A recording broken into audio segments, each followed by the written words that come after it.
Благодарам, председателе. Тешко на оние граѓани кои што очекуваат помош од ваква дезориентирана влада, која што не само што не знае, туку и многу работи не сака да ги прави на време и онака како што треба. Прво ќе почнам со еден колега овде кажа да сме завршеле што побрзо, инаку се чека само ние овде да изгласаме и министерот веднаш ќе им ги распредели парите, што не е точно. На 19 септември е закажана седницата за буџетот. Дали оваа расправа траела 5, 10, 15 денови, не е толку битно дали ќе се исплатат парите, колку што овде театрално тоа истото се представува. Меѓутоа и на таквите трагедии на одредени семејства и граѓани на Република Македонија, оваа влада знае тоа да го искористи за сосема други работи кои што неа и се својствени сите овие 10 години. Вие сте истиот министер кој што само пред месец и пол дојдовте овде и ова е ваша изјава, ребалансот ќе обезбеди навремена исплата на сите планирани обврски. И замислете влада која што не можела да планира во буџетот навремено планираните обврски да ги исплатува. Втората работа, истиот тој министер овде кажуваше дека сето тоа го прават заради политичката криза. Политичката криза била таа која што допринела за да го прави првиот ребаланс. А сега она што ни дојде како казна, што би рекле од Господа, заради тоа што сите овие 10 години ништо не преземавме во однос на она што требало сите тие институции кои што постоеле да го преземат. И сега уште еден податок, министре, 10 милиона евра ќе ни дојдат од Европската комисија да ни помогнат. И замислете, тие пари, знаете кај ќе се трошат? Поголемиот дел за инфраструктурата и еден дел кој што ќе се користи, токму тие констатирале дека ќе треба да се трошат пари за чистење на каналите низ Република Македонија. Кај сите овие години ние да ги изчистиме каналите, за да не дојде до вакви ситуации. Тоа е едната работа. Втора е ситуацијата што земате повторно пари незаработени. Земате пари онаму каде што рековте дека тие пари ќе ги чувате за наредната година.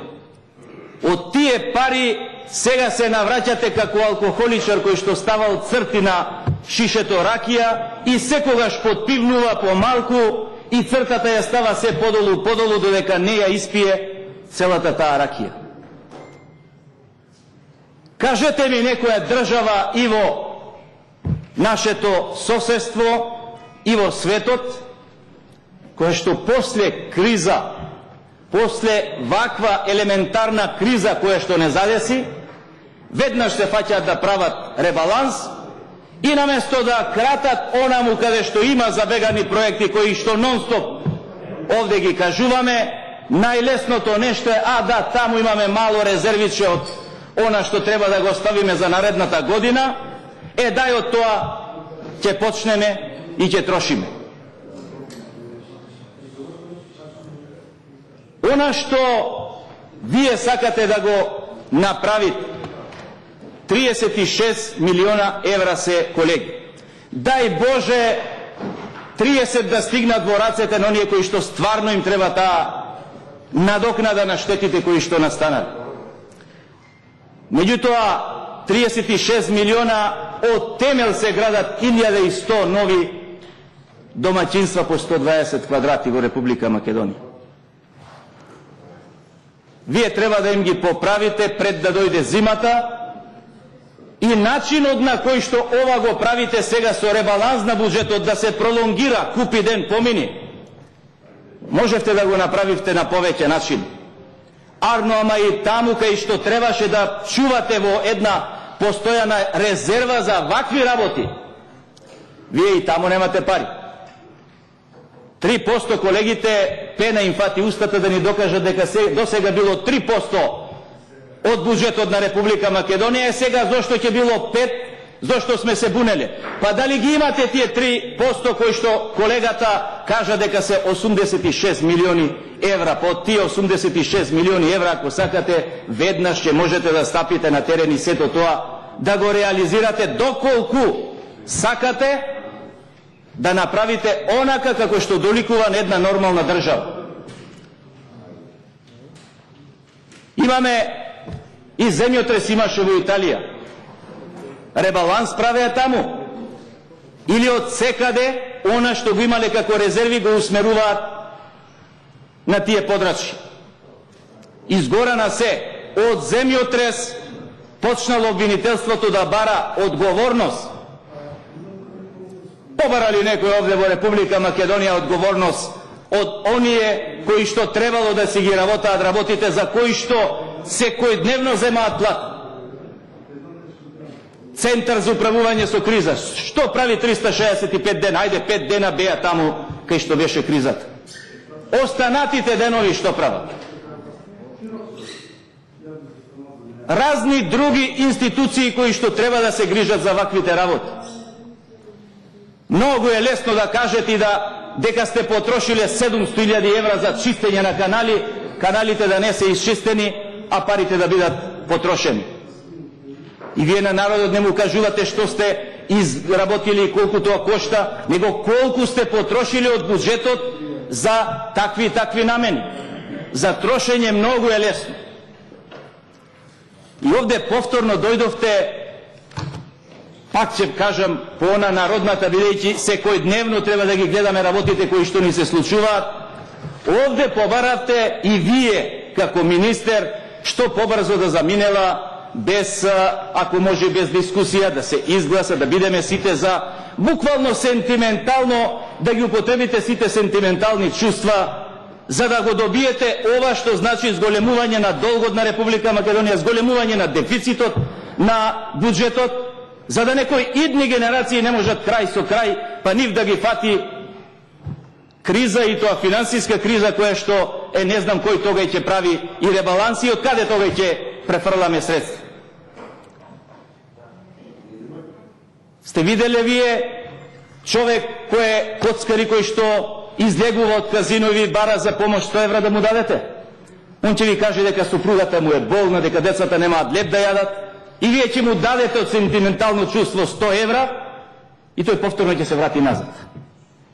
Вие ќе го правите истото и со овие пари. Ќе ги пуштите тие Сеат и Бица, ова, она да работаат таму, за да ги оперете парите. И повторно граѓаните да останат бели во очите, што ви рекли. Смејте се, министре, многу е смешно, меѓутоа не е лесно да си представник на граѓаните, од каде што доаѓам јас и овие колеги овде сега што зборува. И ние во Тетово лани имавме жртви, и во Тетово имаше поплави, однесени куќи, однесени мостови и расипани патишта. Година ден помина после тоа, да не ја земевте еврообврзницата ни по тие 500 евра што им ги оветивте на граѓаните, и повторно на сите не им е исплатено, нема да им ги исплатете. Арнова требало Груевски втор пат да се качи, еднаш за поплавата, втор пат во Шипковица да се качи, дека им исплатил на луѓето. И на тие што им исплатил, нормално дошле да се сликаат со него. Каде се оние нормалните граѓани кои што не сакаат така да се подметуваат туку она што им следува од државата да им биде дадено? Проверили истиот тој преседател на партија дека таму кај што им ветуваше дека најбрзо што може ќе бидат поправена инфраструктурата, како што на овие јадните сега им ветувате се и се. Знаете дека ниту еден пат не ви е поправен. како што беа подјадени од пена, сега уште повеќе се подјадуваат. Не сакав да носам слики, ќе испадне дека еве сега кукаме од едно, бараме друго. Не, на овие луѓе бараме да им се помогне. Сме да им се помогне, зашто знаеме нас како е кога никој не ни помогнал. Знаеме дека не државата, не се правеше ни тогаш ребаланс. 2760 куќи се поправени после војната во Тетовскиот крај. Некаде од темел, некаде поправени и разрушени од војната. Од секаде имаше помош и се направија, ама тие што ги правеа и дебело контролираа. Кој ќе ве контролира вас, како ќе ги трошите овие 36 милиона евра? Има некој кој што контролира, бидејќи овие амблок не сакат ни транспарентност, ни контрола, ни ништо.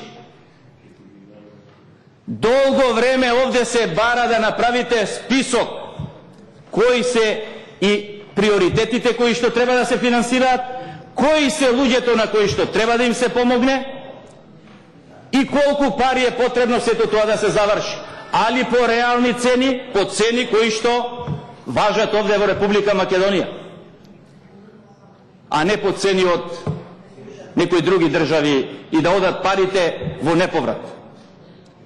Затоа, министре, не знам дали играте или се допишувате, а може да сте дојдени да барате поддршка од нас. Таа поддршка за оние кои што им треба помош, па сега овде сте го ставиле и Тетово. Последна година ви текна дека во Тетово треба да помогнете на тие луѓе тамо да поправите. И кога ќе помогнете? Кога пена ќе надојде повторно во октомври и повторно ќе го дојади она што останало од патиштата?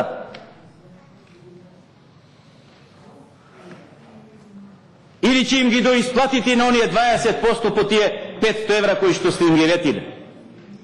А да не зборуваме колку цистерни нафта беа искрадени додека се чистеше Тетово. Тоа знаат дел од колегиве овде. И каде се претураа и каде се растовараа тие цистерни? Има ли бе во оваа држава некој контрола да направи на колку е потрошено и дали тоа дошло до оној прав народ на кој што му треба сето тоа? Предвидуваме амандмани, сме поднеле не многу, 11, можеме на брзина да ги поминеме сите. Бараме од она што е лудори на владата да намалите тука, за да ги преусмериме средствата там. Бараме да направите нешто што е нормално во секоја држава, ако веќе барате со ребаланс да биде. Или кажете нема средства, па мораме да ги дојадеме тие што сме ги оставиле за не дај Боже.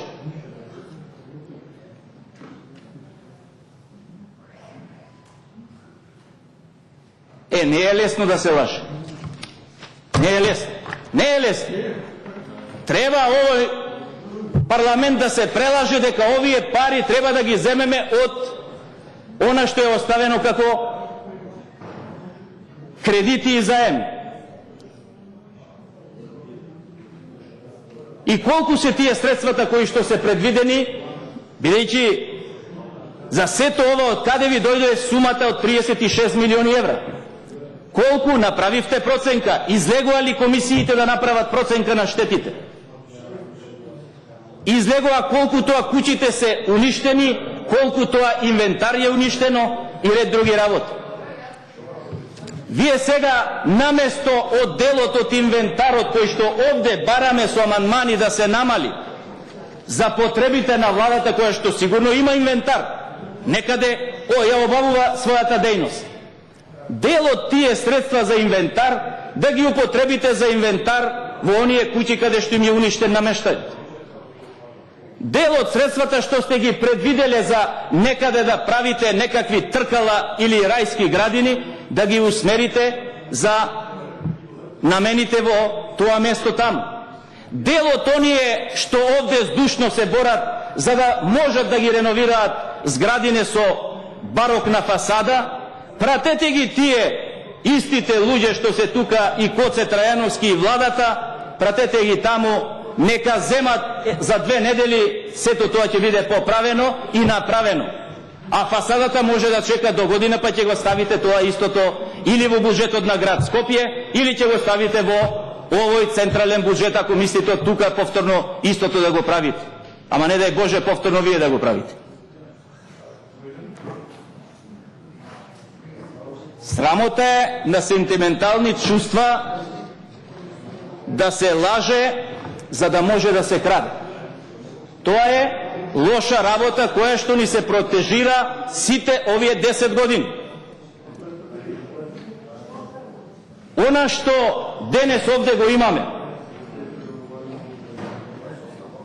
како ваше барање за да го изгласаме, дали најлесно ви беше ова, дали немавте друг избор, или повторно ќе кажам она од почеток, морате да ги доедете оние пари што се оставени на страна. Има ли многу други приоритети во оваа држава? Згора на се, господине министре, овие исто парламентарно мнозинство само вчера беше и ви изгласа да можете и по 5% од сите министерства и од сите органи на управа, предпријатија, да им земате 5% од нивните буџети за идни кризи.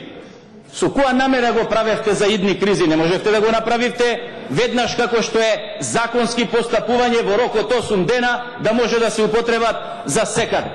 Па наместо Елем да гради, ај нема да ги споминаме енергетски објекти, бидејќи не гради 10 години и не знаат луѓето да градат енергетски објекти. Ама знаат да градат рајски градини. Па земете им ги 5%, усмерете ги таму и ете ги парите да ви дојдат веднаш, не да чекате процедура овде за ребаланс на буџет кога ја ги се прави фама дека еве сега за ребалансот ќе направиме тоа и тоа. Има денови, има процедура која што мора да помине за да се изврши еден ребаланс. А ако имавте пари, ако можевте и сакавте да им помогнете на тие луѓе, до сега тоа сигурно ќе го направевте. Ама секој ден сакате само да го поминете, за да може кога ќе му дојади на народот од она што е исчекување за наплата на криза, на она што им настанало како штета, да дигнат раце. Најголемиот дел на оние кои што им дојдоа после година тие 500 евра, луѓето веќе и ги заборавиле и заборавиле дека ќе им помогне државата. И кога виделе дека им дошле, буквално се изненадиле. Ама да знаат дека и тие 500 евра што им ги дале, сите ќе ги враќаме, бидејќи од еврообврзницата беше. Тоа е тоа што овде на мала врата се сака да се помине нешто што сите утре задутре ќе треба да го надокнадуваме. Оваа влада не само што не знае за приоритети, не сака да направи приоритети, и тоа ни е основната поента кога сакаме да расправаме, да се избориме за нешто што на државата е приоритет. Вчера слушам изјава, сада сам ги окривувал за пуштањето со лента на обиколницата, која што до вчера се фалевте, вие сте ја изградиле, сега испадна дека сада сама бил тој кој што ја градел. Тие не направили како што треба. Многу е добро да се напаѓа. Од друга страна, вчера еден колега излегува здушно овде дека ети и кредитниот рейтинг ни паднал заради тоа што опозицијата била крива. Добро бе, министре, ние сме тие што се задолжуваме надвор. Ние сме тие, барем не сме ви дозволиле да се задолжувате, барем овде додека сум во парламентот 6 години, здушно се бориме да не ја презадолжувате државата, вие наврат нанос со гласовите успевате и да се задолжувате. И повторно ние сме виновни. Сега ако ова што сте го направиле со подолг рок, за да им се одвлече исплатата веднаш на оние на кои што им е потребна, вие повторно опозицијата е крива. Не. Ako je do nas vidovte kako brzo pominува, za ден, два ова ќе заврши. Спремни сте веднаш да направите и да им исплатите на луѓето? Сигурно дека не. Ама многу е лесно да излезите од говорница и на сентиментални чувства, дајте колеги, дајте направете ова, направете она. Многу е тоа лесно да се каже, ама да се направи е многу тешко. Благодарам.